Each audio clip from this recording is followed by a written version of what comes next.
جہاں تک التزام جماعت کا تعلق ہے، اس پر میں قرآن مجید سے کوئی نص صریح پیش نہیں کر سکتا. I admit it. اشارات ہیں. اشارات کس شکل میں ہیں؟ حزب اللہ کا لفظ استعمال کیا گیا. پارٹی کس لیے کیا گیا؟ رہنمائی کے لیے کیا گیا. قرآن کا ہر لفظ ایک رہنمائی لیا گیا. یا محمد رسول اللہ والذین معہ، ایک جماعتی زندگی کا نقشہ ہے. یا سورہ صف میں ہم نے آج ہی پڑھا من انصاری اللہ، کون ہے میرا مددگار، مل کر یہ جماعتی شکل بن گئی. لیکن یہ اشارات ہیں. نص قطعی جس کو کہتے قرآن سے نہیں ہے میرے پاس، میں تسلیم کر رہا ہوں. البتہ احادیث میں نصوص قطعیہ ہے بہت سخت. علیکم بالجماع، تم پر لازم ہے جماعت کی شکل میں ہو. اور جو ایک اثر ہے حضرت عمر فاروق رضی اللہ تعالی عنہ کا، لا اسلام الا بالجماع، جماعت کے بغیر کوئی اسلام ہے ہی نہیں. اور اس کو نوٹ کر لیے، جماعت کی دو ہی شکلیں ہیں. یا ہمارا جماعتی نظام ایک ریاست کی شکل اختیار کر چکا ہے، تو جو امیر المومنین ہے وہی ہمارا امیر ہے، یہی ہماری جماعت ہے. نہیں ہے تو کوئی نہ کوئی جماعت ہوگی جو اس کو قائم کرنے کی جد و جہد کرے، اس کا امیر ہے اور اس کے ساتھی. اسلام کی کوئی تیسری شکل ہے ہی نہیں. یا تو خلافت ہے، حکومت ہے، یا نہیں ہے. دو ہی شکلیں ہیں. اگر ہے تو وہ جماعت ہے، حکومتی ریاستی ڈھانچہ جو ہے وہ جماعت بن گیا.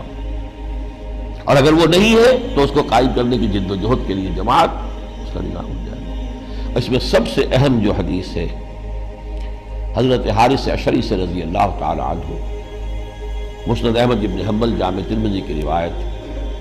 حضور فرماتے انی آمرکم بخمس، مسلمانوں میں تمہیں 5 باتوں کا حکم دے کر جا رہا ہوں. اللہ امرنی بہن، اور یہ میں اپنی طرف سے نہیں کر رہا ہوں، اللہ نے مجھے حکم دیا ہے.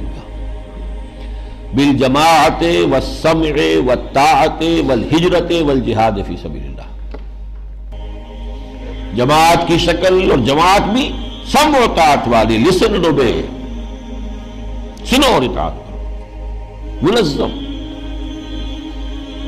اور نمبر 4 اور 5 ہجرت اور جہاد.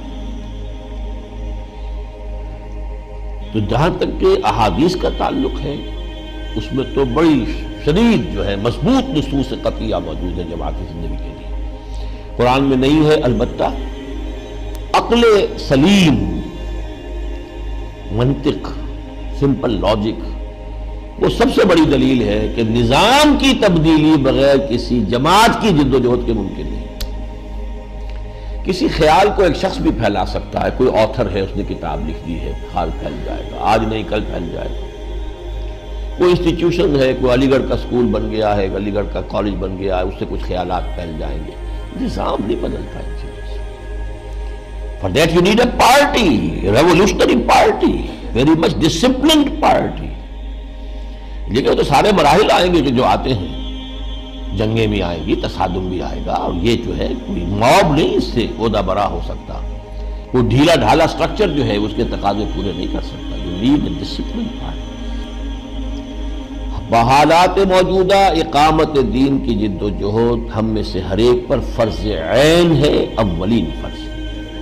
اس کی ادائیگی پر دوسرے فرائض کی ادائیگی کی قبولیت جو ہے اللہ کے ہاں وہ منحصر ہے، اس کی دار و مدار ہے. اور اس کے لیے ایک جماعت کا التزام شرط لازم ہے. اب جو حضرات تو اب بھی میری ان باتوں سے متفق نہ ہوں، اس وقت ان سے میری گفتگو ختم ہے. پہلی بات یہ کہ اب ان کا فرض ہے کہ وہ جماعت کو تلاش کریں. اگر یہ فرض ہے آپ پر تو فرض آپ کا ہے کہ آپ تلاش کریں.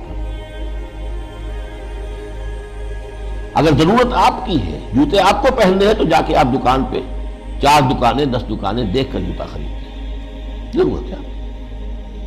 اگر آپ قائل ہو گئے کہ یہ ہے تو اب فتش لقلب کان رفیق، ایک نظم تھی کبھی پڑھی تھی ہم نے، اپنے دل کے لیے کوئی رفیق تلاش کرو.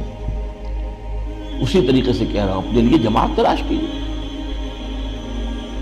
اس جماعت کی تلاش میں جو مدد آپ کو دے سکتا ہوں وہ یہ ہے کہ میں آپ سے یہ عرض کروں کہ اس کے جو خصائص ہونے چاہیے وہ کیا ہیں۔ نمبر 1، اس جماعت کا ڈکلیئرڈ گول ہونا چاہیے اقامت دین، نتھنگ لیس۔ کوئی سماجی کام، کوئی تعلیمی کام، کوئی تصنیفی کام، کوئی تحقیقی کام، کوئی تبلیغی کام نہیں، ڈکلیئرڈ گول۔ اس نظام کو بدلنا ہے، اللہ کے دین کو قائم کرنا ہے، ایک مکمل پولیٹیکو سوشو اکنامک اینٹی کی حیثیت سے۔ وہ نظام عدل و قسط جو اللہ نے عطا کیا محمد رسول اللہ کے ذریعے سے دین حق کی شکل میں، اسے بتمام و کمال قائم کرنا ہے۔ This should be the declared goal and aim of the party۔ ورنہ نیکی کے کام بہت سے ہیں، وہ ہوتے رہتے ہیں، پھر آدمی مارک ٹائم کرتا رہتا ہے، ایک ہی جگہ کھڑے ہو کر وہ پاؤں اپنے ہلاتا رہتا ہے، سمجھتا میں چل رہا ہوں، وہ نہیں۔ یہ پہلا وصف ہے لازم۔ نمبر 2، ڈسپلن ہونا چاہیے اس کا، ایسے نہیں سب ہوتا ہے سننا اور ماننا۔ البتہ اس ڈسپلن کی 2 شکلیں ہو سکتی ہیں عملاً۔ ایک شکل جو کم سے کم 3 درجے افضل ہے، وہ ہے بیعت شخصی۔ ایک شخص سے بیعت کرنا کہ ہمیں تم پر اعتماد ہے اور ہم تمہارے ساتھ ہیں، مشورے ہم بھی دیں گے، فیصلہ تم کرو، ہم مانیں گے بشرطے کہ شریعت کے دائرے سے باہر نہ نکلو۔ یہ ہے شخصی بیعت، کسی شخص سے اپنے آپ کو وابستہ کرنا۔ یہ 3 درجے افضل کیوں ہے؟ نمبر 1، قرآن میں اسی کا ذکر ہے جو ہم پڑھ چکے، سورہ فتح میں ہم نے پڑھا، پھر سورہ ممتحنہ میں خواتین کے لیے بھی آ گیا، حدیث میں اس کا ذکر ہے، سیرت میں اس کا ذکر ہے، اور کم سے کم 1300 برس تک تو امت مسلمہ کے اندر اس کے سوا کوئی شے بھی اجتماعیت کے لیے موجود ہی نہیں رہی۔ یعنی منصوص، مسنون، معصور، 3 جو ہیں اس کے ساتھ لاحقے ہیں کہ بیعت، شخصی بیعت ہی کا نظام رہا۔